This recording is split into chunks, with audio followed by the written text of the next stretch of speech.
ang hinanda ng Diyos ngayon, na gutom na gutom kayo, kasi ito ay isang issue sa mundo ng Christianity, ng Christianismo. Ito yung authority in morality. Alam niyo ba ibig sabihin ng morality? Yung is the human attempt to define what is right and wrong. Ito yung pagsala ninyo kung ano ang tama at mali. At dito malalaman natin, sapagkat kung ano yung pananaw mo sa tama at mali, ito yung magiging ugali mo at magiging sistema or magiging isang set ng idea. At kung ano yung pagkaunawa mo sa moralidad mo, either it could result to a bad action or sa isang lugar makaka-apekto ka. So dito, nabasa natin sa John chapter 14 verse 6, a very simple and a very powerful statement ng Panginoong Jesus that He claimed that Jesus said, I am the way, the truth, and the life. And again, He says, no one cometh to the Father except through me. So, ibig sabihin, lahat ng religion, invalid. That declaration ni Jesus invalidates everybody. So, sa hapong ito, let us look at this. Sapagkat tayo mga Kristiyano, kahit yung mga katabi nyo, may kanya-kanya silang pananaw sa tama at mali. Kaya ngayon, pag-uusapan natin yan bilang mga anak ng Diyos, born again, spirit-filled, what is really the authority in morality? So, people have different opinion concerning what is right and wrong. Katabi mo, iba yung opinion niya kung anong tama at mali. Kaya hindi nagkakasundo ang mga tao. Iba-ibang kanilang pananaw dyan. Oh, ganito, pananaw ko dyan, ganyan. Ay, hindi, mali si Pastor, mali si... Ang dami lang pananaw, kaya ang gulo-gulo. Para tayong... So, ngayon, sa panahon ngayon, kung ano yung tama at mali noon ay malaki ang challenge na hinaharap sa ating panahon ngayon. Kasi ang gobyerno, nire-redefine niya ang moralidad.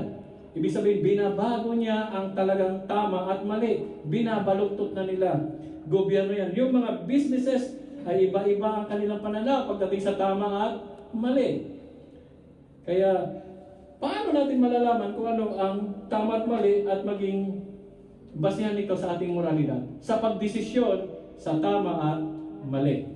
So yan ang ating magandang pag-usapan na gusto malaman natin sa hapong ito. Kasi lahat tayo ay may kanya-kanyang pananaw dyan. Now, we are now going to be talking about the authority or the final authority in morality. So, the answer for the Christian is simple. Sabi ko, simple? Hindi. Kahit mga pastor, hindi nagkakasundo sa tama at mali pagdating sa pananaw na ito. But, ito kasi yung mga tinatanggap ng mga tao or many people accept as their authority in morality. Number one na kanilang tinatanggap na basihan ng kanilang tama at mali ay ang kanilang feelings. Their feelings. They base their right and wrong through their feelings. It feels good, sabi ng iba, it must be right. Tama, di ba? Ito, okay to. I feel good about it. Tama ito. The Bible warns us against trusting our feelings. Tingnan natin yung Proverbs chapter 14 verse 12. Sa Proverbs chapter 14 verse 12 or sa Kawikaan sa Tagalog,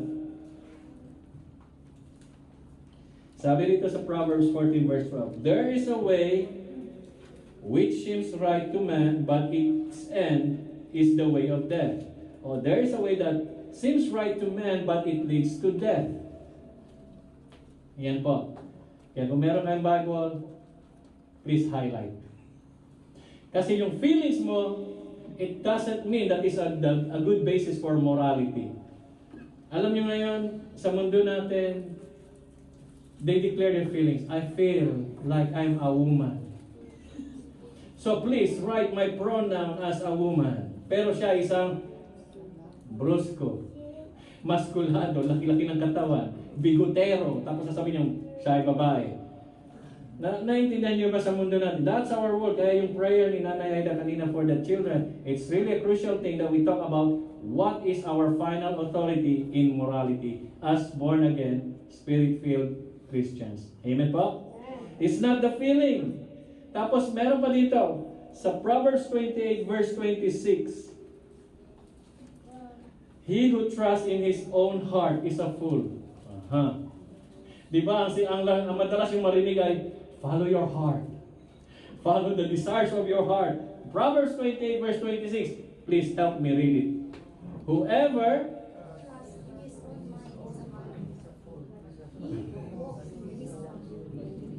Alright, so that's the first case. Hindi natin pwedeng basihan ng tama ang ating mga desisyon kung itong tama at mali by the basis of our feelings. Ayan po ang mga verses that it says. And then there is one way na these feelings really affects people. Kaya po, our feelings is just part of our soul. So there's one more verse that I would like you to take a look at in Jeremiah chapter 10 verse 23. Sa Jeremiah chapter 10 verse 23 naman, sabi rito, O Lord, I know the way of a man is not in himself. It is not man who walks to direct his own steps. Alright. Ayan. So sige. Sa susunod, magkanya-kanya kayong Bible na para huwag kayong magkopyahan. Baka magkapalit kayo ng mukha. Sabi, pinapatamaan ako ni Pastor. No. You must have your own personal Bible. Paano yan? Pag wala lang yung Bible ng katabi mo, di hanapin mo pa siya. I know, O Lord, that the way of a man is not in himself. Amen? That it is not in man who walks to direct his steps. So, ibig sabihin, our feelings should not be the final basis of what is good and what is right. So, feelings, ibig sabihin, your feelings can cause you problem if you base your morality on it. Pangalawa, number 2, marami dito nagbabase ng kanilang authority and morality sa kanilang konsyensya. Tanong yung katabi mo, may konsensya ka pa? Alam niyo ang konsensya, ito daw yung parte ng isipan, inborn yan, sense of right and wrong by which we judge of the moral character of human conduct. It is common to all men, like all our faculties. Meron yung mga tao may konsensya, kaya lang corrupted pa rin ang konsensya. Di ba? Nakukonsensya ako, kaya lang kailangan ko eh. Nag-gets, di ba? Konsensya, hindi yan basihan ng tama at mali. Kasi may another topic ang pagdating sa konsensya. Alam niyo ba na ang konsensya ay may binanggit sa Bible ay may 6 na klaseng konsensya? At sabi, malinis naman ang konsensya ko. May nagsasabi, let your conscience be your guide. Sa mga decision mo sa buhay, let your conscience be your guide. Kapag hindi ka nakukonsensya, ibig sabihin, tama yan. Tama ba yun? Hindi. Ito ngayon, tingnan natin, basehan sa konsensya, kung tama ba na basehan natin ang konsensya sa paggawa ng tama o mali. Tingnan natin pa, sa Acts 23 verse 1. Gawa 23 verse 1. Si Apostle Paul, nung siya pa'y pinipersecute niyang unang church, alam niyo po nangyari? Malinis ang konsensya ni Paul. Kasi ang alam niya, naglilingkod siya sa Diyos, at itong bagong samahan ng mga mananampalataya, ito po ay mga paggulo sa kanilang pananampalataya sa Diyos at kailangan silang patayin at ikulong. Pero ginawa ni Paul yun na akala niyang konsensya niya ay malinis at nasa tama. So yan po. And looking intently at the council, ayan si Paul. Paul said, Brothers, I have lived my life before God in all good conscience up to this day. Ang gagawin po niya dyan ay para mag-persecute ng mga Kristiyano. Sabi niya, good conscience daw siya. At Acts 26 verse 9 to 11, yan na yung action na ginawa ni Paul. Sa Gawa 26 verse 9 to 11. So humingi siya ng permiso sa council on Acts 23. On Acts 26, he executed yung hiningi niyang sulat para i-persecute ng mga Kristiyano. Sabi rito ni Paul, I myself was convinced that I thought to do many things in opposing the name of Jesus of Nazareth. Verse 10. And I did so in Jerusalem. I not only locked up many of the saints in prisons after receiving authority from the chief priest, but when they were put to death, I cast my vote against them. Malinis ang konsensya daw ni Paulong ginagawa niya ito. Then verse 11, and I punished them often in all the synagogues and tried to make them blaspheme. And in raging fury against them, I persecuted them even to foreign cities. Ganon ang akala niya ay kumikilos siya sa mabuti o sa malinis na konsensya. Yung pala lumalaban na siya sa Panginoong Jesus. Kaya konsensya ba ay pwedeng basihan sa tama at mali? Hindi. So may problema pag ang basihan mo ng paggawa ng tama at mali ay iyong konsensya. Hindi rin ang iyong pakiramdam. Ayan po ang mga patunay. Kung may question kayo, tanungin niyo yung mga nagsulat ng Biblia. Naka-record po yan. Our conscience is like a clock. Para daw orasan. Nagyagana lang yan kung nakaset ng tama. Kasi sabi ko nga, I will make a topic on conscience alone. 6 na klase. Now, the third one, na basihan ng maraming kanilang moralidad, binabase nila rito, ang kanilang moralidad, tinatanggap nila ito, siguro ang aking basihan ng aking standard pagdating sa tama at mali. Ang pangatlo nila pinagbabasihan ang kanilang friends. Sabi, ang dahilan kasi nila pag friends, everyone else is doing it. The world is doing it. It's okay, especially sa mga first world countries. They legalize marriage, they legalize abortion. So, it's okay. Everybody's doing it. Doon na ibabase ang kanilang tama at mali. Kita niyo kung gaano kagulo na ang mundo. Na, it's okay. Let's divorce. Let's get married and marry and another one, another marry. Okay? Kasi they base it sa mga artista. Hindi naman na friends yun. Kaya lang doon lang ina-idolize yung mga artista. Tingnan natin ang sinabi ni Jesus when we say, dadahilan natin na everybody else is doing it. Let's look at Matthew chapter 7 verse 13 to 14. So sa Matthew chapter 7 verse 13 to 14 ay may sinabi si Jesus dyan. Ano sinabi? Let's read together. Enter by the narrow gate, for the gate is wide and the way is easy, that leads to what? And those who enter by it are hindi porket maraming napunta doon at karamihan ay sumasang-ayon, tama yon. Hindi po. Kung minsan yung nag-iisang kumukontra, siya yung totoo. So, for the gate is narrow and the way is hard that leads to life, and those who find it are few. Are you one of the few? Amen? Are you belonging to those few people mentioned by the Lord? Nanawa, hindi nakabase ang inyong puro-puro sa tama at mali dahil ginagawa ng karamihan. Amen. Are you still there? So, your feelings is not good enough to base your morality. Your conscience is not the basis of the authority of morality, nor are our friends. Now, here comes the worst part. Ito ang pinakamalala. Are you ready for the worst part? The ministers. The pastors, the priests, the preachers. Kasi sinabi ni pastor, okay lang. Nagets nyo? Okay lang na gawin nyo to. Is he the final authority of your morality? You will be lost. Amen? Hindi pa ba kayo? Kasi sasabihin nyo, ginagawa nga nila, hindi okay lang sa Diyos yan kasi sila mismo mga lingkod ng Diyos. So this is the worst part. Kung ibabase ninyo ang inyong pag-decide kung ano ang tama at mali kasi ginagawa ng pastor, you may be lost.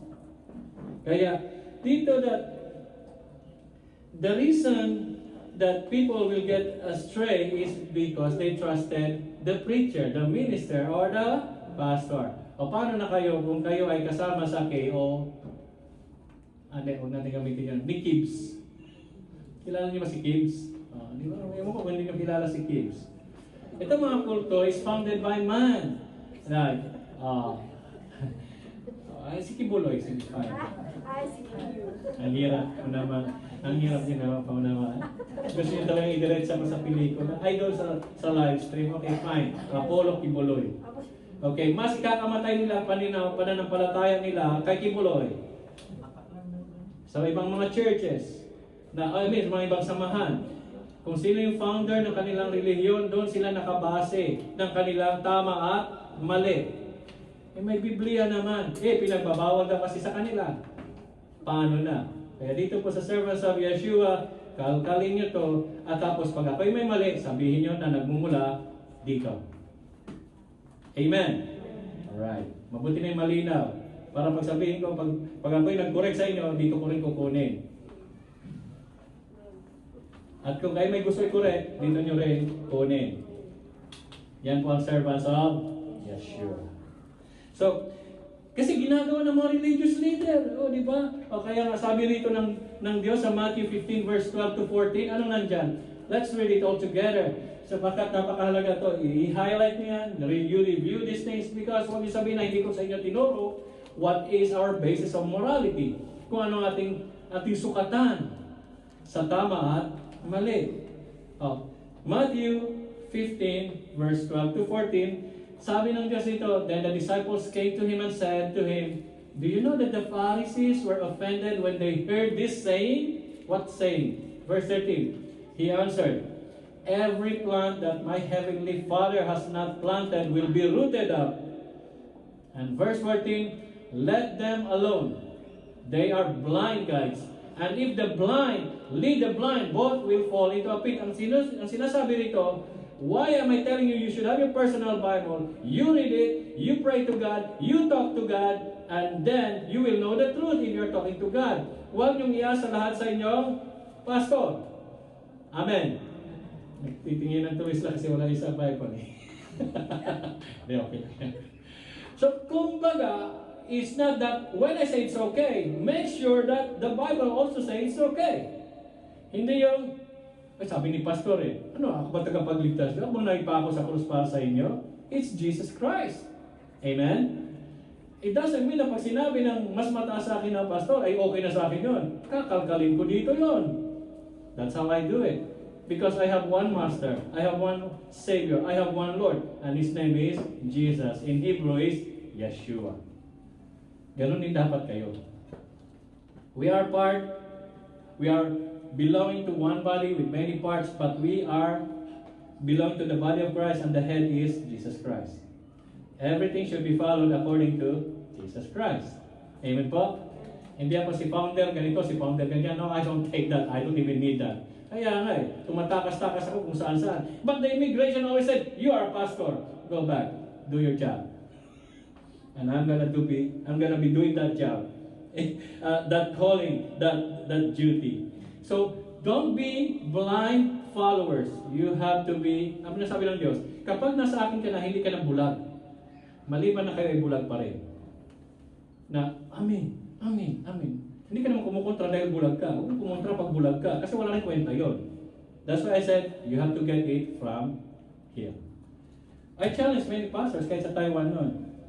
Kasi meron akong sinaway na pastor. Nagalit, ginagamitan niya ako ng authority ka. Hindi, nasusulat No. If it is written, we have to follow what is written. If you don't follow what is written, then you are doing it according to your own imagination. Amen. Kaya pagdating sa harapan ng Panginoon, Servants of Yeshua, bawat isa sa inyo nakaupo ngayon, if you don't read your Bible, do not accuse me of not teaching you. Hindi nyo inalaw ang Holy Spirit na mai-remind sa inyong salita ng Diyos. Pag-uwi ninyo, gumawa kayo ng inyong disiplina sa inyong mga sarili, magbasa kayo ng Biblia. Huwag nyo pagdatilan ng linggo, kaya sabi nga kanina nakakita ko rin isang babae, dalawang babae, nakasuot sila ng pagkahaba-haba. Bakit baka ko lang sinusuot ng kurtina pag linggo? Baka pag Monday to Friday at Saturday ay kulang ang kanilang sinusuot. Ngayon, hiniram nila yung kurtina ng kanilang nanay para isuot pag linggo dahil para magmukhang banal. Huwag nyo na pong lokohin ninyong sarili. Maging totoo kayo sa Panginoong Jesus dahil mayroong immigration. Amen? May mag-check sa inyo, hindi kayo makakalusot doon. And this is the training ground. The church exists for that very purpose, to tell you to prepare. Kaya hindi ako mahiya. Sabi ng Panginoon, gawin mong trabaho mo. Gawin mong panawagan ko sa iyo bilang pastor. Ibinigay kita dahil sa Lord, nakakapagod. Ngayon, hindi lang po kayo aking problema. Pati syudad ng San Carlos, problema ko na rin. Because Alam namin ang katotohanan, hindi po namin yan pwedeng pigilan at hindi namin pwede yan itago at ikahiya. Ipapangaral po namin yan, may masaktan man or lumakas at mabuhay sa Panginoon. Kami mga lingkod lang, wala kami sariling karapatan. Kung anong pinapasabi ng Diyos, sabihin mo. Walang personalan. This is the word of God. I don't want you to be blind followers. Sabi nga, it doesn't matter. Si Lord bumaba dito, hindi siya naghanap ng multitude. Hindi siya naghanap ng mega church. Ang hinanap niya mga illiterate, mga mangingisda. At tinuruan niya para maabot tayo ng mabuting balita ng kaligtasan. Amen? Everybody is important to God. You are important to God. Kaya huwag po kayo maging mga blind followers. Sabi kasi ni Pastor, ganun eh. Hindi. Ang i-quote nyo lagi para makapangyarihan, ito ang sinabi kasi ng Panginoong Jesus. Amen po ba? Now, tingnan pa rin natin. Kasi marami pa rin mga talagang naluloko. Napagtanong, nag-meeting kami kahapon mga pastor at nagtatanong kami sa aming sarili kahit ano naman namin ang sagot. Nagtanong kami, bakit kaya itong mga miyembro ni Kibbs ay patay na patay sa kanya? Kahit na maling-mali ay talagang pinakain na siya sa kanila. Hinipnotize ba sila? Hindi ko rin alam. 2 Corinthians chapter 11 verse 13 to 15. They can be ministers of Satan. 2 Corinthians chapter 11 verses 13 to 15. Ano nandyan? They can be ministers. See? Let's read it all together. For such men are false apostles, deceitful workmen, disguising themselves as apostles of Christ. And no wonder, for even Satan disguises himself as an angel of light. So it is no surprise if his servants also disguise themselves as servants of righteousness. Their end will correspond to their deeds. Servants of Yeshua, I would like you to investigate, read the Bible, live the Bible. So that huwag yung sabihin na, yan kasi tinuturo sa church namin eh. No, I'm telling you to go directly to the Lord. Amen? Amen. Not through me. Through Christ dapat lagi. Unless your Christ is still nakapako sa cross. Ang ating Panginoon ay buhay, nasa kanan ng Ama, nakaupo sa kanyang trono, at malapit siyang bumalik. Kaya pinapaspasan ko na. Para ngayon, pagdaharap ko ng Lord, I've done my duty. At tatanggapin ko na lang yung tinatawag na, now, pati kayo rin, tatanggapin nyo ang corona ng katuwiran. Kasi marami pong pastor ngayon, sa totoo lang, and it saddens me, takot na takot sila na mawala ang miyembro. Kasi mawawala tithes. Kukunti ang tao. Buti na lang, wala akong sinasahod. Si Lord lang nagpo-provide. I don't fear. There's only one I fear. I only fear my master. The one who gave me another a second chance to serve Him. Everything you do in this place, you do it to Him. For Him, for you. For your sake. Ano bang una nating tema dito? Store up. It's a privilege and an opportunity to serve the Most High God while you are still alive. Huwag niyong sayangin ang pagkakataon na nagagamit kayo ng Diyos. Kasi that is your preparation. That is just like getting your passport, your booking, your ticket, everything, your itinerary, tapos harap ka na doon. Tapos sasabihin ni Lord, I don't know you. So here, you have to learn to be faithful to the Lord. Everything you do, you don't do it to me. You do it for Him. And only Jesus. Because that is not my basis. Ako pwede magkamali. But the word of Christ will never bring you to disaster. It will bring you to His kingdom. Amen po ba? Kaya, nabasa po natin na meron pala mga ministro din si Satanas. Pag hindi niyo pa nakikita yung mga gawa ni Satanas ngayon, ay magpahilamos na kayo. Ibig sabihin, magbasa kayo mabuti. You talk to God, you talk to the Lord, you talk to the Holy Spirit. Kasi this is real. Satan is real. These false prophets are real. Nakulong na nga yung isa eh. Ilan na yung nakulong? 2 ng alam ko. 3 na yan. Ano ba sila sabi? 3 na sila. Yung isa, di sing-sing pa. Yung isa, maliit. Yung isa ngayon, si Pogi. Yun. Kasi ang dami niya, pag hindi ka maganda, mamalimos ka. Kapag maganda ka, doon ka sa aking kwarto. Hindi ba nila nakikita na nandito sa salita na ang anak ng Diyos ay nakaupo sa kanan ng Ama? Wala na ibang anak ng Diyos, kundi siya ang Panginoong Hesus lamang. Amen. Pero hindi, marami pa rin naluloko. Pupunta sa dating daan. Ano sinabi ni Jesus? Isa lang ang daan. Si Jesus lang ang daan. I am the way. Hindi dati, hindi bago. The way. John 14:6.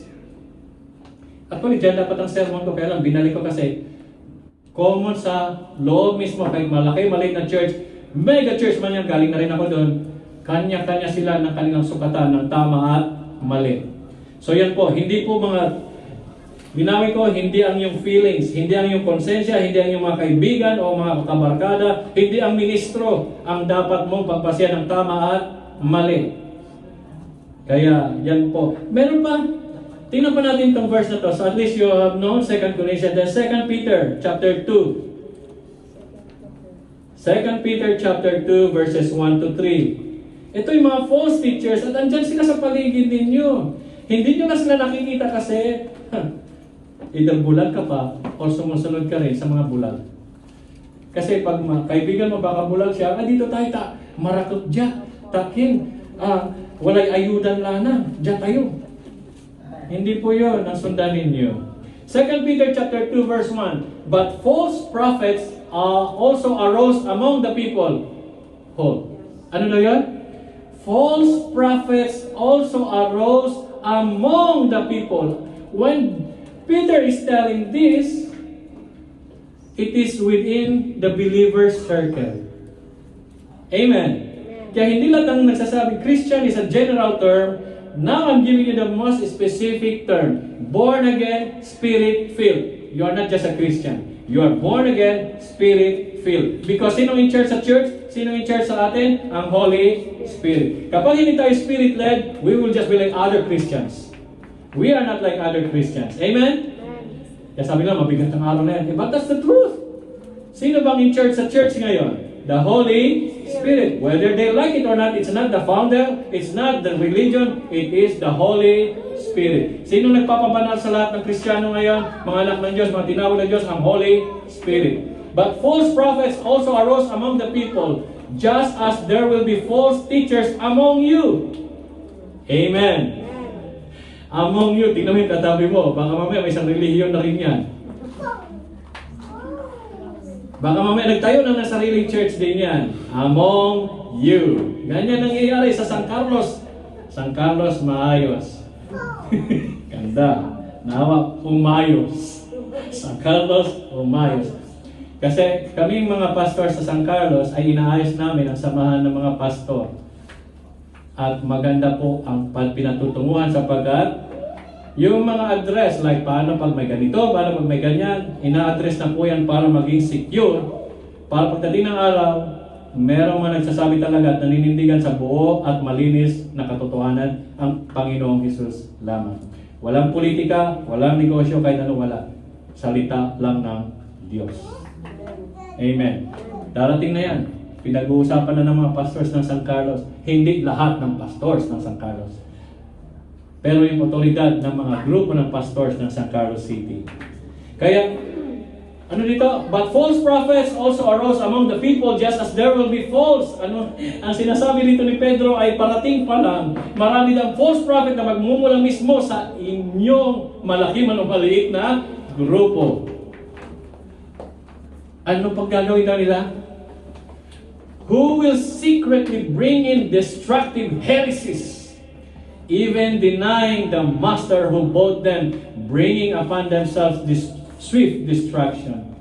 Alam niyo po ba na mayroon isang kilalang mga aral na expose lang yung kanyang heresy, ibig sabihin mga likong aral na hindi yung aral ng Panginoon kasi may naglabas ng video sa kanilang secret gathering. At nung nailabas, sila pa yung galit. At sikat na sikat kayo na wala na sa radyo. Inalis na yung programa sa radyo kasi nabisto. Paano kung hindi nabisto? Di ang dami na tuloy niyang naloloko sa mga aral na yon. Kaya nga ano ang sinasabi ng Holy Spirit, maging alerto kayo. Mapanalanginin kayo sa bawat oras sapagkat, ayan Sabi ni Pedro, sila ay secretly bring in destructive heresies. Mga maling aral na akala nyo ay tama. Kasi paghalo nila ang katotohanan at kasinungalingan, paghalo nila yan, ikaw naman ang kondema lang, sasabihin mo, Amen. Kasi hindi ka nagde-devotion, hindi ka nananalangin, hindi ka nakikipag-usap sa Diyos, hindi ka talaga tunay na nagtitiwala sa Diyos. Kaya ngayon po, isipin niyo mabuti kung nagtitiwala ka ba talaga sa Panginoong Jesus. I will preach the truth kasi may ginawa ang Diyos at hindi ko makakalimutan mga bagay na ginawa niya sa buhay ko. I will not be accountable for your souls. Hindi ako mananago sa inyong mga kaluluwa pagdating sa harapan ng Panginoon. Sasabihin ko, pinangaral ko yan. Tinuro yan, Lord. Sinabi na ng Holy Spirit yan. Kaya lang, ang babait nila ay lang sumunod.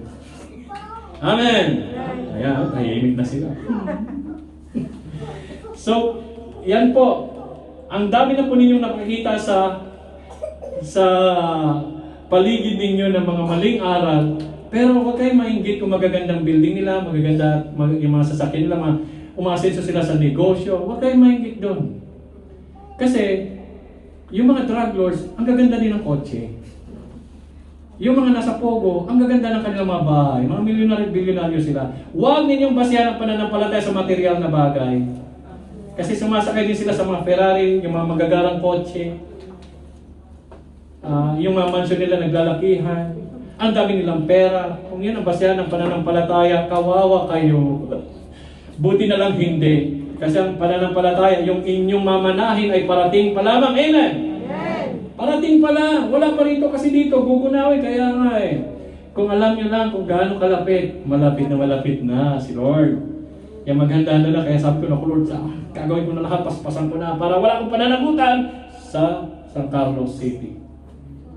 Pagdating doon, sasabihin ni Lord, at least ginawa mo. Well done, my good and faithful servant. Yun ang aking goal. Nawa, goal nyo rin yun. Na pagharap nyo sa Panginoon, ay hindi ka niya kilala. May sabla yung passport mo. Hindi ikaw to. Amen. Ang passport nyo ay sino? Si Jesus sa inyong buhay. At ang kanyang marka, ang kanyang silyado ay ang Holy Spirit. Walang ginagay ng Holy Spirit na gumagawa ng masama at nagpapatuloy sa masama at nagpapatuloy sa kasalanan at ini-enjoy ang kasalanan. Hindi yan anak ng Diyos. Anak-anakan lang yan. Wala pong nagpapatuloy na nagpapakasarap sa kasalanan na anak ng Diyos. So ayan po, basahin pa na. False prophet among you, then let's roll. Verse 2 ng 2 Peter, and many will follow their sensuality. And because of them, the way of truth will be blasphemed. Ano itong sensuality? Kung balik dyan lang, steady lang po doon. Alam niyo, itong verse na ito, very, very dangerous. Okay lang na mag-imbita ng mga artista, nagkakanta ng mga makamundong awit sa ating gawain para dumami ang audience. That's sensuality. Yung may mga sumakay na pastor, nagtatanggal siya ng damit, tapos nag-rodeo sa stage. Sumayaw-sayaw na parang, ano yung mga lalaking sumasayaw parang lagyan ng pera. Agogo dancer, gano'n, mga gano'n.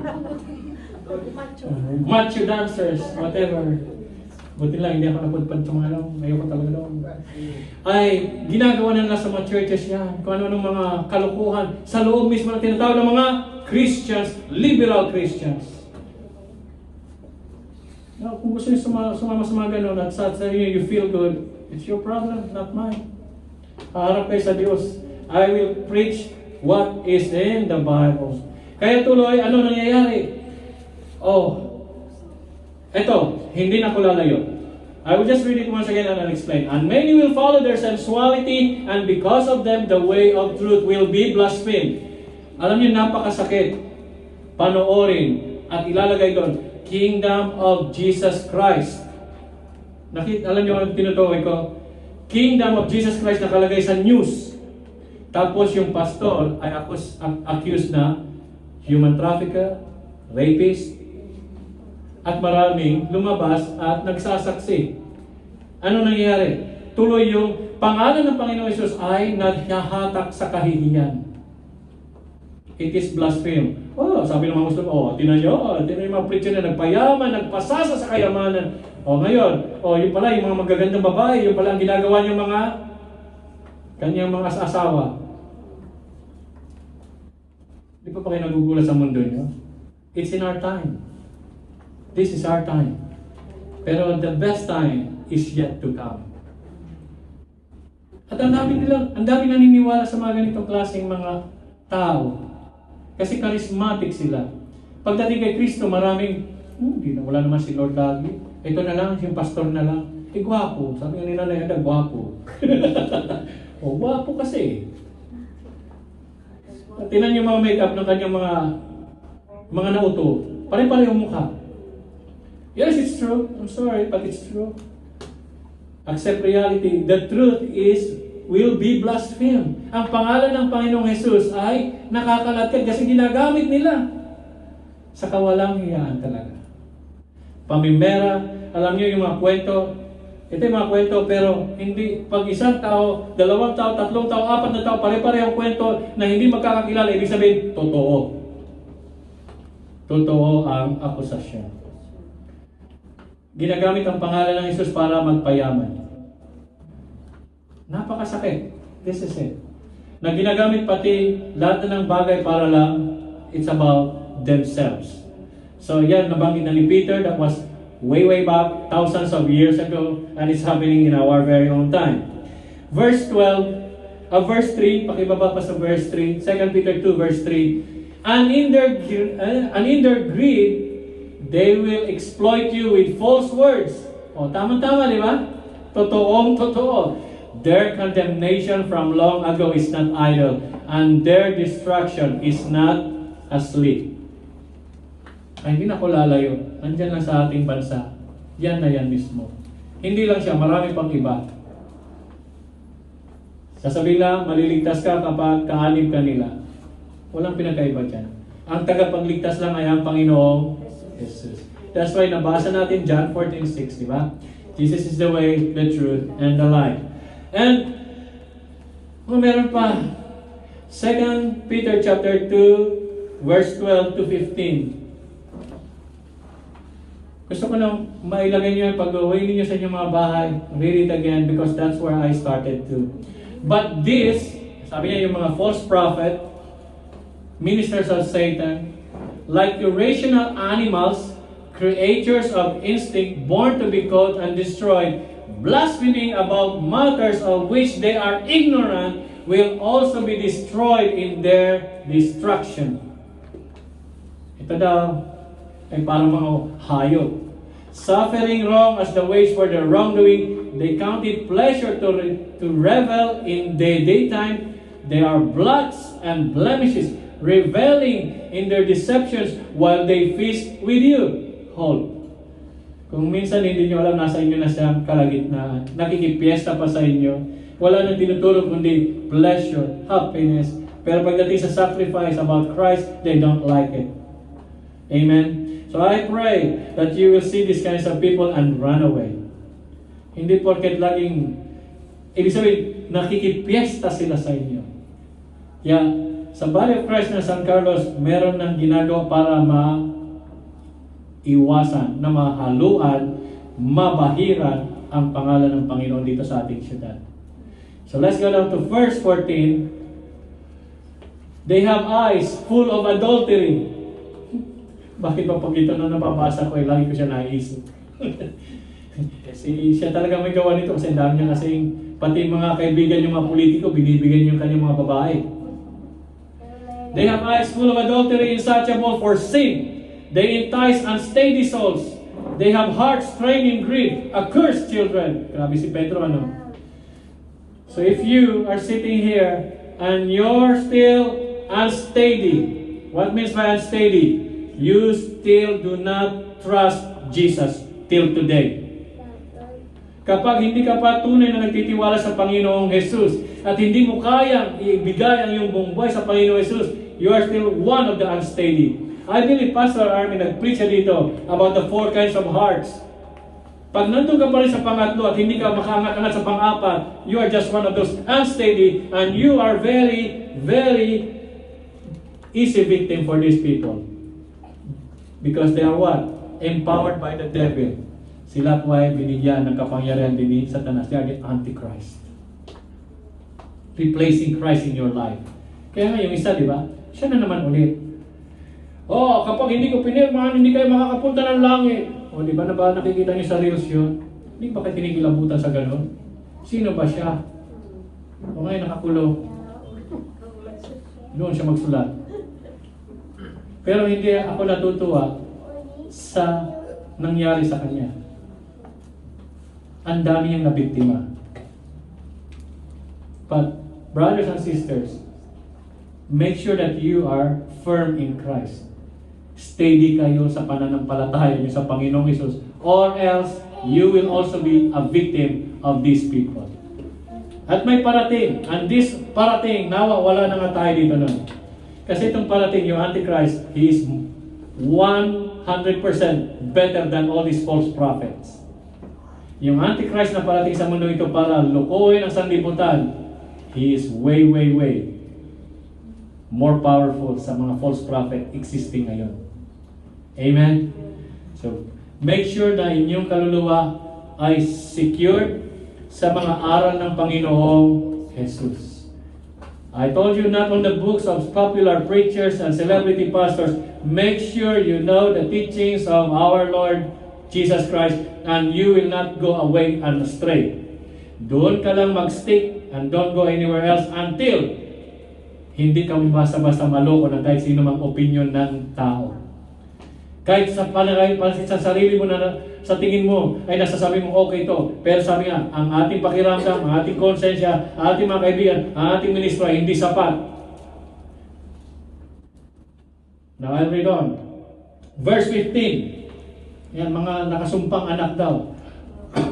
Excuse me. Forsaking the right way, they have gone astray. They have followed the way of Balaam, the son of Beor, who loved gain from wrongdoing. Who is Balaam? Si Balaam. Hindi si Balaam. This is ang trabaho niya, bayaran mo siya para manumpa ng tao. Siya ay binigyan para sumpahin ang mga Israel. Pero dahil siya ay hindi masumpa-sumpa ang pinili ng Diyos na Israel, instead na sumpahin niya, siya tuloy ay ginamit para i-bless ang Israel. Amen. Kaya huwag po kayong mahilig manumpa ng tao. Baka ginagawa mo na yung mga bagay na. Pero there's more to that. Children sacrifice to idol, sorcery, everything. But if you want to understand more about Balaam, i-research nyo rin, then I'll tell you more on Sunday schools. Then let's go down to verse 17 to 19. Ito daw. These are waterless springs and mist driven by a storm. For them, the gloom of utter darkness has been reserved. 18. For speaking loud boast and folly, they entice by sensual passions of flesh those who are barely escaping from those who live in error. Excuse me. So, let's go back to 18. Nakita niyo na ba siya mag-preach itong taong ito? Para hindi na ako lumayo, para hindi na kayo mahirapang uminting sa tinutukoy ni 2 Peter. His name is Gibbs. Okay? That's him. Nakakakilabot pag napapanood namin siya na nag-claim. Napanood niyo na siguro. Sa mga hindi pa nakapanood, ay tingnan niyo rin, tapos ibabalik niyo dito sa Tagalog version pag hindi niyo masyadong naintindihan to. Makikita niyo po yan doon. Magyayabang siya. Ipapakita niya, di ba? Habang nagpipreach, wala tayo dito eh. Habang nagpipreach, nakasuot ng magagandang damit. Yung nasa likuran niya, pare-pareho ang mukha at makeup. Kayo naman, no? Para. Yung isang preacher nga, sabi niya, para na akong nasa langit. At sinabi niya, mga kapwa niya taga-langit. That's it. At yung mga nasa, kung kayo ay mas, ang inyong pananampalataya ay nasa benepisyo sa tao, you will still live in error. For those who are barely escaping from those who live in error, tandaan po ninyo, if you are a person living for the sake of another person dahil sa utang na loob, you may be living in error. Ito yung tinutukoy po dyan. Mas maniwala kayo. When it comes to may utang na loob ako, mas may utang na loob ako sa aking tagapagligtas kaysa kahit sino mang tao sa mundo. Amen. Ano ba sinabi ni Lord? Deny yourself. Whoever loves this more than me, sabi ni Jesus, is not worthy of me. Those are the people who lives in error, trying to barely escaping. Na kung nakikinig kayo mabuti sa mga sinasabi ng nakasulat na salita ng Diyos, look at your lives. Who are you? Ito mga tao ito, nagyayabang yan. Kung pinagyayabang kanilang langit, kanilang lupa, nakukulong na nga sila eh. And who among us here to be so proud of ourselves? Be careful. Kung ang iyong faithfulness, ang iyong pananampalataya, ang iyong takot ay nakabase sa tao, mag-isip ka na ng mabuti. Kasi baka ang sinusundan mo ay hindi si Jesus, kundi tao. Do not think of what men will tell about you, but think of when you reach the presence of Christ, of what Jesus is going to tell who you really are. The Word has spoken. Jesus is in this place. Kaya, when I went to that immigration, I already know the mission. Alam ko na, malaki ang gagawin ng Diyos. It doesn't matter how small or big, basta kasama ko ang Panginoong Jesus. It doesn't matter anymore. All that matters is Jesus. His words. Kaya po yan, ang dami nilang naluloko. Nagmamalaki sila, papangakuan sila ng kung ano-ano. Nakalista na kayo sa langit, kaya ano. You look at these people, hindi ko na kayo lalayo. You can take the illustration from this very group that is being accused right now. Yan si Gibbs at sa kanyang mga miyembro. They are the victim of those. At people who are barely escaping from those who live in error. Are you living in error? Ikaw ba'y namumuhay sa mali? Saan ang iyong pananampalataya? Sa tao kay Kristo? Huwag sa tao. Makikita yan. We will see that. Sabi ko nga, I'm not afraid. I will see who follows Christ and who those who don't follow Jesus. Servants of Yeshua, get ready. You will be shaken. You will be shaken. Pero naituro na sa inyo who really matters. It's Jesus Christ. It's not itong mundo ito. It's just a training ground. Now, I will now be very fast. Ito, habulin na ako. Naipalagay ko na sa inyo mga ministers, ha? Hindi kami. We are not the savior of the world. But kung kami nagtuturo ng totoo at wala kaming motibong mali, you better listen to us. Pag ang church tinuturo na ng mali, kaya nga, you have the Bible to check it out. Amen? And when you think something is wrong in this church, bring it from here. And then I will answer you from here. So lahat natin basihan, kasi kami council ng San Carlos City, Body of Christ, we are neutral. We only want justice. Truth. Amen? So para sa mga Kristiyano, anong basihan natin? Mabilis lang, simple lang. Jesus is the way, Jesus is the truth, and Jesus is the life. So number one, for Christians, about born-again, spirit-filled, anong basihan natin moralidad? Si Jesus lamang. Jesus has all the authority. Amen? No other else. Sabi nito, Matthew 28 verse 18. Now, papaspasan ko na, kasi baka nainip na kayo. Mga siguro 40 more minutes. Matthew 28 verse 18. Nagmamadali ba kayo? Okay lang. Nandiyan yung daan, no? Yung mga nagmamadali, yung mga nagmamadali, there's the road. Tuturo ko yung daan sa inyo. Go straight, turn right, make another left, and then make a U-turn. You'll find the way out. Matthew 28 verse 18. And Jesus came and said to them, all authority in heaven and on earth has been given to me. So sino may authority ng morality? Si Jesus. In all areas, including your sexual behaviors. Ephesians chapter 4 verse 17 to 18. Kayo, kung kayo nanonood pa ng mga porn, mga boys, o mga girls, stop. Hindi yung stop ng store ni Kibos, ha? If you are still watching all this sensuality, mga movies, at kayo nanonood ng pelikula, kayo ay naakit sa mga naghalikan at nagyayakapan doon, itigil niyo ng panonood muna. For good. Ephesians chapter 4 verse 17 to 24. sabi rito, now this I say and testify in the Lord that you must no longer walk as the Gentiles do in the futility of their minds. Ibig sabihin ng futility, corrupt minds. Tingnan mo yung katabi mo, corrupt ka ba?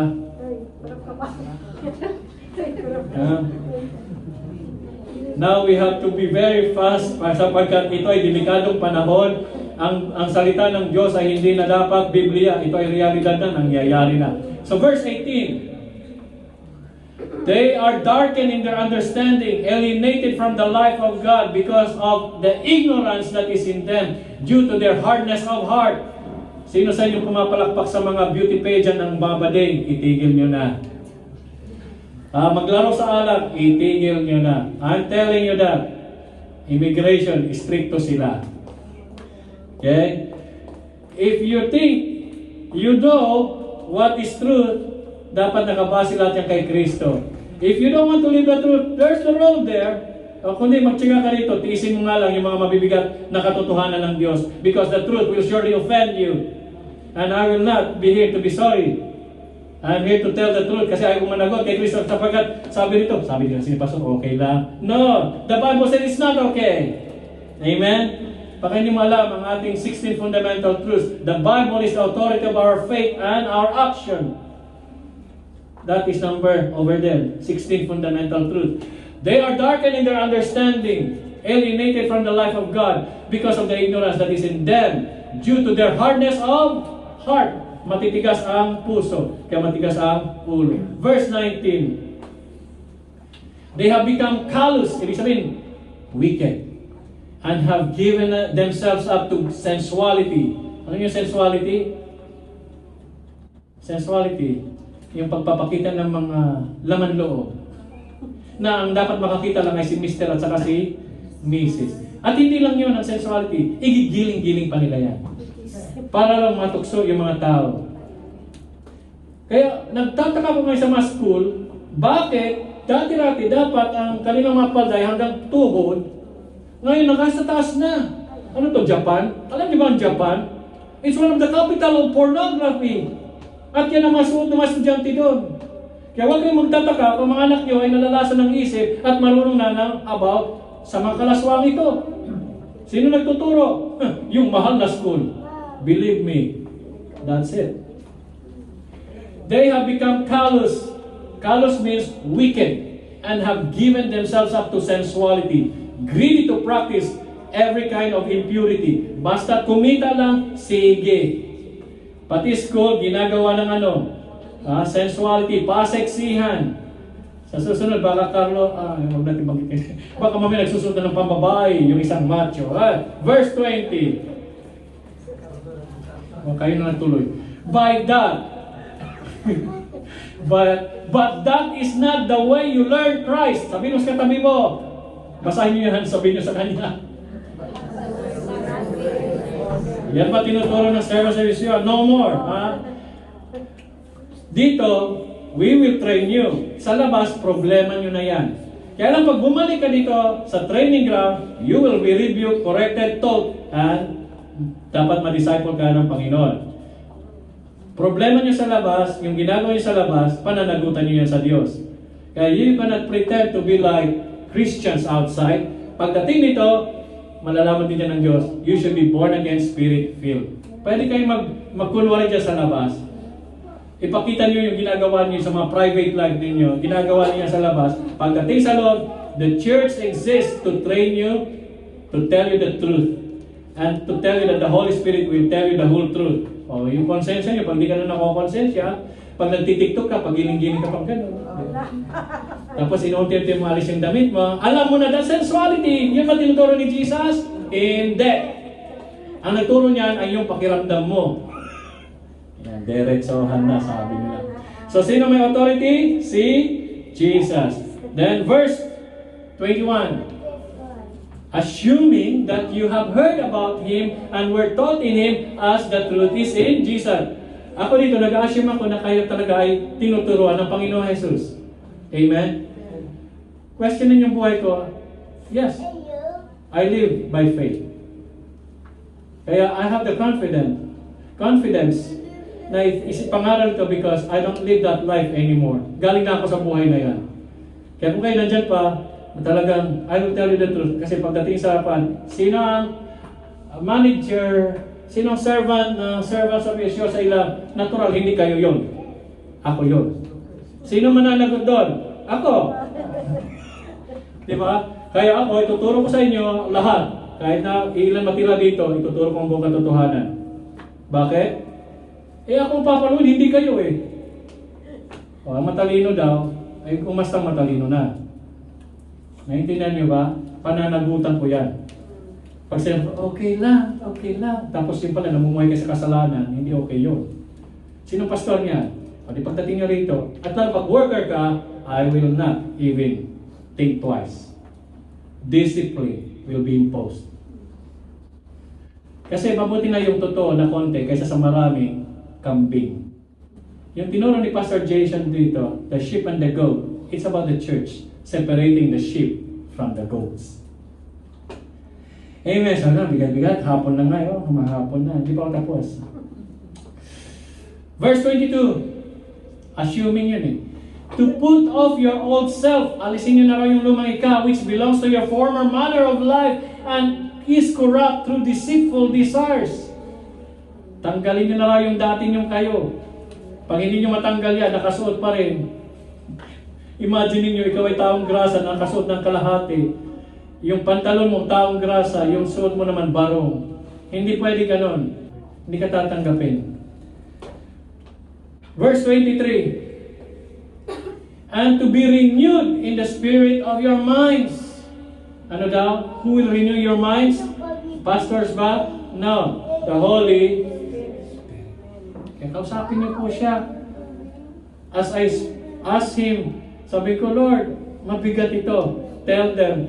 Kasi yung missiles na lumilipad sa Lebanon at galing Iran ay hindi siya nagbabawas, kundi palala ng sitwasyon. Parating na ang Panginoong Jesus. And if you're not ready, the pastor did not prepare you, and you did not prepare yourself to face the Lord, that will be problem for yourself. 24. And to put on the new self. Tanggalin nyo raw yung luma, isuot nyo yung bago. To put on the new self created after the likeness of God in true righteousness and holiness. Kaya po, magpakabanal po tayo. Sumunod tayo sa salita ng Diyos. Huwag tayong umalis sa mundo. Paulit-ulit na sermon na yan. Huwag umalis sa mundo. Magpakatotoo tayo sa Panginoong Jesus. Magpakumbaba tayo sa Panginoong Jesus para makakilos ang banal na Espiritu, maiglig po niya tayo. The more that we harden our hearts, the more that we resist Him, it will be very hard for us to live this life in this world. Maisan kayo ni Satan. And when you get to that immigration experience, don't be disappointed. Because it was not God. It was not God who did that. You did that. Tanggalin. Kaya nga, you must be born again. And when you're born again, how to what? How to continue to be the likeness of God is to be continually filled with the Holy Spirit. Kung puspos ka ngayon, bukas papuspos ka ulit. Every day you have to be filled as you are hungry for the Word of God and thirsty for the Spirit of God. Let's continue to verse 20. The next verse. Oh, that's the last verse. Ephesians 4:24, yeah. So, ang authority lahat ay nasa Panginoong Jesus.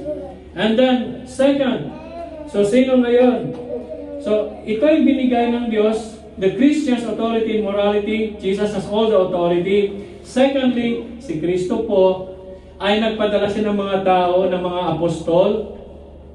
Naglagay siya ng mga apostol, yung mga apostles noon, para sabihin yung tama at mali. Kasi lahat tayo ay gusto makakita talaga ng tao. Kaya maraming pumupunta sa kulto kasi naghanap sila ng taong makita nila, mangusap sa kanila. Just like I'm doing, I'm telling you directly because I'm not doing those things. Kasi nga, ayaw ng Panginoon Jesus, I'm telling that, please, huwag nyo nang gawin yan. Don't do drugs. Bad. Something like that. Anything that is going to kill your relationship from Christ, draw you away from Christ, stop. I'm not saying it because I want to tell you that, because that is what we need to tell you, because that's what God wants us to tell you.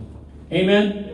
Sinasabi ng Diyos ito, Jesus delegated authority. Kami po ay binigyan ng responsibilidad at accountability. Ibig sabihin, mananagot kami kapag hindi namin ito sasabihin. That's the second part.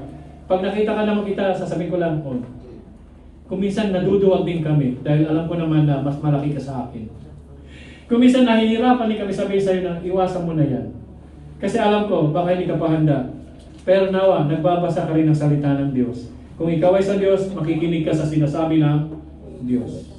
Amen? So, yung unang Panginoong Hesus, nagpadala siya ng mga lingkod niya. Panahon ngayon, nandyan ang pastor, nandyan ang mga evangelist, nandyan ang mga teachers. Kaya actually, this church, this Sunday school teachers, kahit Sunday school, hindi kayo makadalo, I don't know what's gonna happen to you. Nawa, masipag kayo mag-aral at makipag-usap sa Diyos. Then lastly,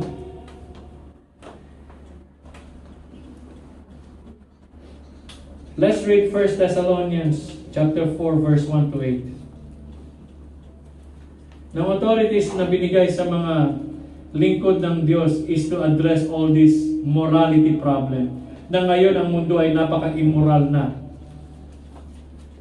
May mga churches ngayon, they call themselves churches, which is not the Church of Jesus Christ.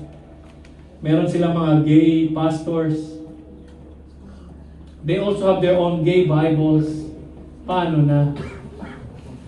Paano na kayo pag hindi nyo pa ito alam? 1 Thessalonians chapter 4 verses 1 to 8.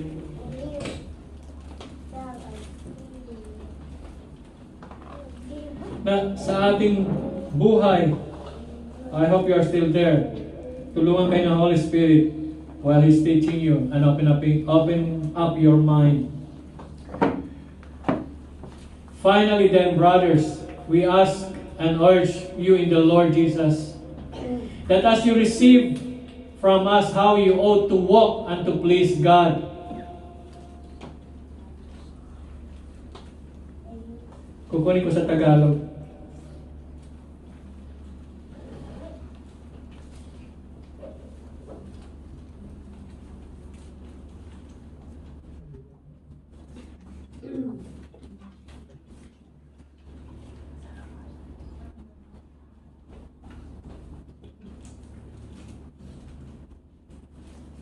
Okay, maliit na libro ang Thessalonians. You can finish that in just few hours.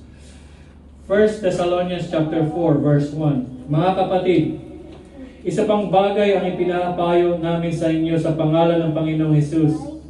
Sana'y lalo pang pagbutihin ninyo ang pamumuhay ninyo ngayon. Pamumuhay na ayon sa inyong natutunan sa amin, upang kayo'y maging kalugod-lugod sa Diyos. Batid naman ninyo ang mga aral na binigay namin sa inyo buhat sa Panginoong Hesus. Ibig ng Diyos na kayo'y magpakabanal at lumayo sa kahalayan. Dapat maging banal at marangal ang layunin ng sinuman sa kanyang pag-aasawa.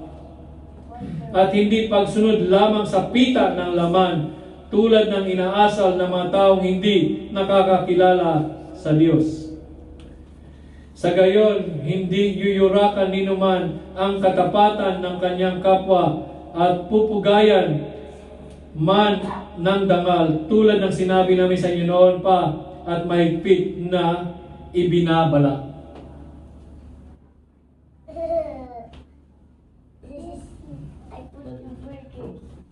Parurusahan ng Panginoon ang gumawa ng ganitong kasamaan.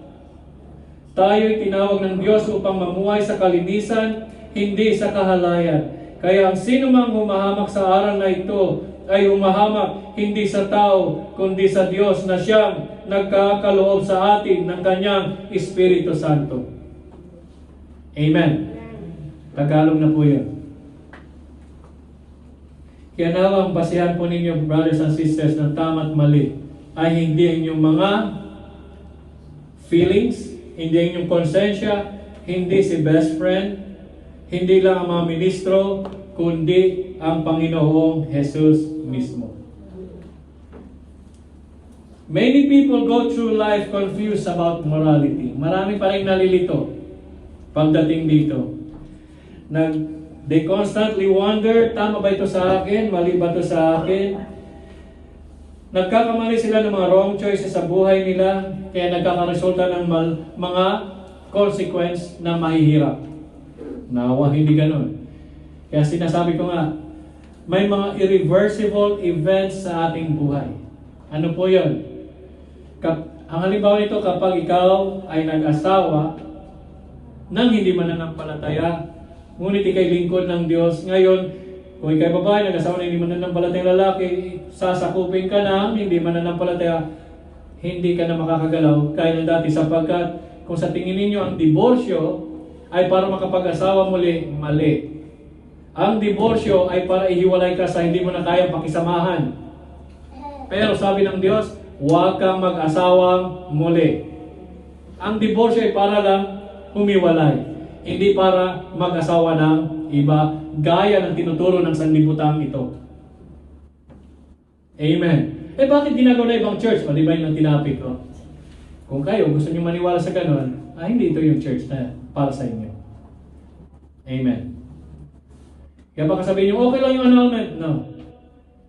Ang paghiwalay sa mag-asawa ay sabi ay kamatayan lamang. Till death do you part. Kasi sinalimbawa ko to sa moralidad sa mundo ngayon. Hindi porket sinabi ng malalaking church, sikat na church na okay lang, itong aming pananaw dyan, itong interpretasyon. Ang diborsyo po, brothers and sisters, kamatayan ang papatay. Sapagkat yan ay isang ugnayan ng dalawang tao. Ang dalawang tao ay naging isa na. Bakit? Ang diborsyo kaya niyang hiwalayin uli yun? Hindi. Pinag-isa na siya sa mata ng Diyos. At kung napag-isa sa mata ng Diyos, ang makakapaghiwalay lang dyan ay kamatayan. Kaya pag kayo pa pag ganun pa inyong pananaw na ang divorce ay okay lang at pwede mag-asawa muli, this is not the place you're supposed to be. Ayaw kong managot na marami pong naging resulta dahil sa kanilang pananaw ni pastor. Ang salita ng Diyos ay malinaw. Yun po ang ating dapat sundin. Amen po? Kaya sa pag-asawa, mga dalagita, mga binata, huwag na kayong magpalason, lalo na sa pornografiya. Huwag nang manood ng mga mahahalay na pelikula, kahit si Kim Jong-il pa yung nandun. Kilala niyo ba yun? Yung mga artista, mga Koreano, kasi ang believe it or not, pinalaya ako ng Diyos sa mga ganyang pagkaalipin. Napanood ko na yan. Yung mga malalaswang pelikulang yan na ang gaganda na ilalagay. Alam naman, ang pang-akit nila mga pangit. Sino manonood pag pangit? Kaya ang mga artistang tao sa kanila eh. Kaya mga kabataan, mga kababaihan, huwag niyo i-model ang sarili ninyo sa mga filtered. Ano ibig sabihin, filtered? Pag tinanggal yung filter, iba pala mukha niya.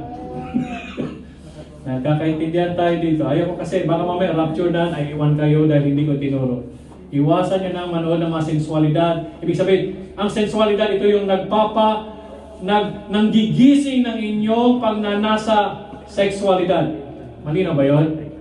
Yun ang sensuality. Gusto niyang, pag ikaw ay nakapanood dito, ay nagigising ang iyong pagnanasa na gumawa ng hindi karapat-dapat. Na ito'y dapat sa mag-asawa lamang. Kaya gumagawa ng immorality, adultery. Amen? So, nawa sa inyong mga desisyon, isanggunin nyo yan sa Panginoon. Lalo kayong mga nakarinig na ng katotohanan ng Diyos, hindi na kayo inosente. Kung ang mga unbeliever, papaluin ni Lord ng isa, sa inyo 10. Kung sa kanila, ang init ng kanilang paglalagyan ay 10 degrees, sa inyo 70 degrees. Times 7. Kasi hindi na kayo inosente. So brothers and sisters, make sure you do not confuse the truth by your feelings, by your conscience, by your friends, or by relying on the minister who is not a minister of God, but a minister of Satan. Amen po? So if you are looking for truth, look to Jesus. Hanapin nyo lagi si Jesus in everything that you wanted to do in your life. Sabi ni Jesus in John 14 verse 6. Sabi ng Panginoon, Jesus said to him, I am the way and the truth and the life.